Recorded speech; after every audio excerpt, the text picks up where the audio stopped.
Amal Unbound by Aisha Said, Chapter 33 and 34. Read for you by Mrs. Shoemaker. I helped Safa and Rabia put on their matching yellow frocks for the mehendi. Tonight was the first of the wedding festivities, and it was my favorite day, because unlike the actual wedding ceremony tomorrow, which could be a bit somber, the mehendi was a happy celebration where everyone danced, sang, and decorated each other's hands and feet with henna. "Thanks for getting the girls dressed," my mother said as she stepped into our room. "Here are your outfits."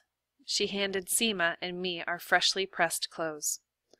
I put on the orange silk camise and green chudar pajamas that I'd worn to my cousin's wedding late last year.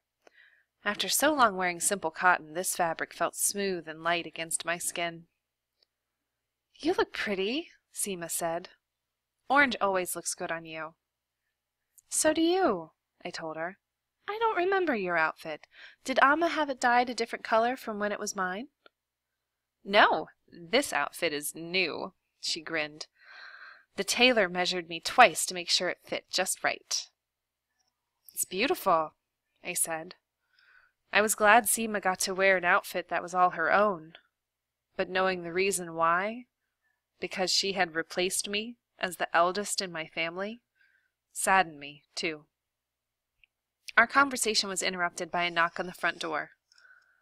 "Amal!" I knew the voice before I turned around. It was Hafsa. "You're back!" She hugged me. "I just heard. I knew your father would come up with the money. I knew he would." "I'm only here for the weekend," I said. "Oh." Her smile faded. Hafsa grew quiet and glanced at Seema, and then back at me. "Well, I'm glad you're here now," she finally said. "How've you been?" "It's been hard, but I'm managing," I said. "Oh," she said. There it was again, that unfamiliar silence. I waited for her to ask me about the estate, about Jawad Sahib and what it was like to live there. Here I was, with all the first-hand information she could ever dream of, but instead the quiet continued to stretch between us while she studied the ground. I cleared my throat. "How's Miss Sadia?" "She's good."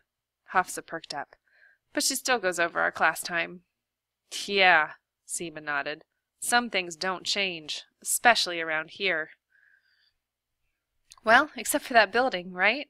Hafsa said to Seema. She turned to me. "It opens next week." We were all wrong, weren't we? "What building?" "The one with the green door," she said. I was right. Khan Sahib's family was building it. But it wasn't a factory. It's a literacy center. So the center Nazreen Baji had bragged about to her friend was the mysterious building we watched go up. And it was in my own village. "No one's going to go," Hafsa said. "They don't want to touch anything that family is involved with." "But it's free, isn't it?" I said. "Nothing with him is free," Hafsa said. "You of all people should know that." "Hafsa!" my mother said as she walked into the room. "Your mom just called. She was looking for you." "Oops," she said. "I'd better go. Get there on time, okay? Farah and I are going to do a dance." And before I could respond, she raced out the door. How quickly her life had moved on. While I scraped plates and massaged migraines, she practiced dance steps with our classmate Farah. They got to go to school and dream about a future.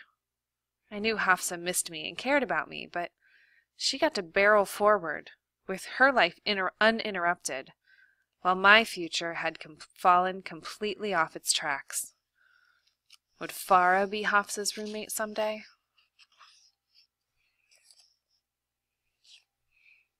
Chapter 34. Pink, green, and yellow lights illuminated the tent Hafsa's parents erected behind their home for the mehendi. I stepped onto the carpeted floor of the tent with my family. My father wandered over to the folding chairs set up outside the tent for the men under the night sky. Rabia and Safa held tight to my camise as I might vanish without warning. The bride, Hafsa's eldest daughter, Shabnam, sat perched on a cushioned stage in the center of the tent. A yellow veil framed her face, and her hands were already covered with henna patterns. Now the henna artist was swirling intricate designs of flowers and birds on her feet. We walked over to sit on the cushions below Shabnam's stage. I smiled a little to see how subdued she seemed. Hafsa and her sisters were not the docile sort, but the bride was doing her best to look the part for the occasion. Seema picked up a henna cone left out for the guests to use and began swirling it on my hand. "Are you done?" I asked her after a while. "My hand is aching." "Be patient. I have to get the pattern right. You squirm too much." "Sorry." I tried to still myself. The designs on my palms would take hours to dry, but tomorrow the deep brown Seema painted on would transform into a brilliant orange. It would eventually fade away completely, but for a little while, when I was back at Jawad Sahib's estate, these hands would remain colored with the memory of this night. A new song started up, and I watched Hafsa and Farah dance with a third girl. It was Sana, Nazarene Baji's niece. Their braids were woven with marigolds, and they wore matching outfits. Chatter swirled around me, gossip about the groom, the dowry. "You poor dear," a woman said to me. It was Hira, the butcher's wife. She settled next to me and tucked her feet under herself. "Everyone is beside themselves about you having to live in the same place as that monster." "What's it like there?" another woman asked. "Drove by the place once, but you can't even see the roof from the road." "It's those walls he's got," my neighbor Balkis interjected. "Walls and bushes to keep everyone far away." "Does he have a waterfall in the house?" Hira asked me. "No, there's no waterfall," I said. "I knew a woman who worked for him years ago. Told me about a waterfall right in their living room."